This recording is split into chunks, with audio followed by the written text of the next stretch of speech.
In this lab, we're going to be taking a look at exothermic and endothermic reactions. What you're going to need is your safety goggles and gloves, a packet of dry yeast, citric acid, hydrogen peroxide, sodium bicarbonate, a 10 milliliter graduated cylinder, 2 beakers, one of 15 milliliters and one of 40, a 1 cc scoop, a stopwatch, a digital scale, both the temperature and pH probes, as well as the adapter for the pH probe, and 2 TI-84 calculators. The first step in this lab is to put on your safety gloves and goggles. These need to remain in place for the duration of the lab. Next, go ahead and get 10 milliliters of water in your graduated cylinder and add that to your 40 milliliter beaker. Once you've done that, using the digital scale, go ahead and take the mass of both the beaker and the water together. Then you're going to add 1.6 grams to this mass and record that data. 1.6 grams is the amount of reactants that we're going to add to this system later.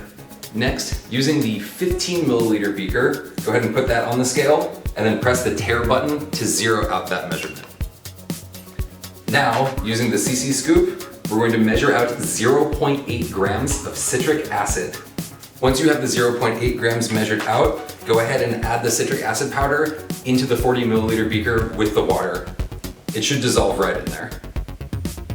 After cleaning out your 15 milliliter beaker, you're now going to use the cc spoon to add 0.8 grams of sodium bicarbonate.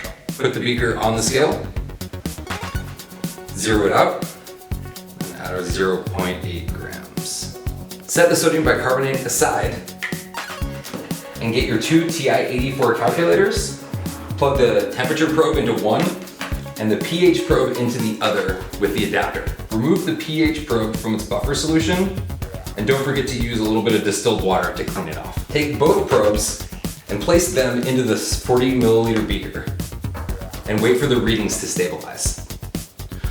Once this has happened, press the start button on both calculators. This will start recording data and making a graph in real time.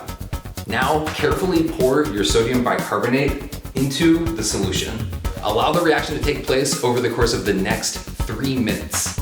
After 3 minutes, remove the probes and take the mass of your reactants, products, and the beaker and get a final mass of the system and record that data.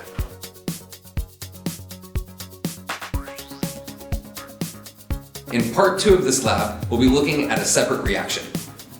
First, measure out 6 milliliters of hydrogen peroxide in your graduated cylinder.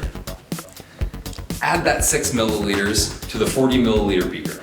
Next, zero out the scale using the tare button and take the mass of the beaker along with the hydrogen peroxide. We will be adding 1.6 grams of reactants into the system, so that will be the total mass. Set the beaker aside and grab your TI-84 calculator along with the temperature probe. Place the probe into the hydrogen peroxide and wait for the temperature to stabilize.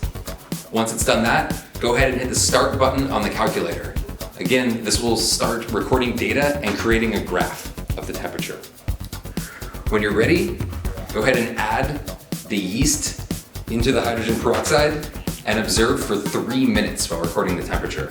After 3 minutes, take what's left of your system, including the beaker, and take the mass of that and record it. With this data, you can now complete the calculations at the end of the lab.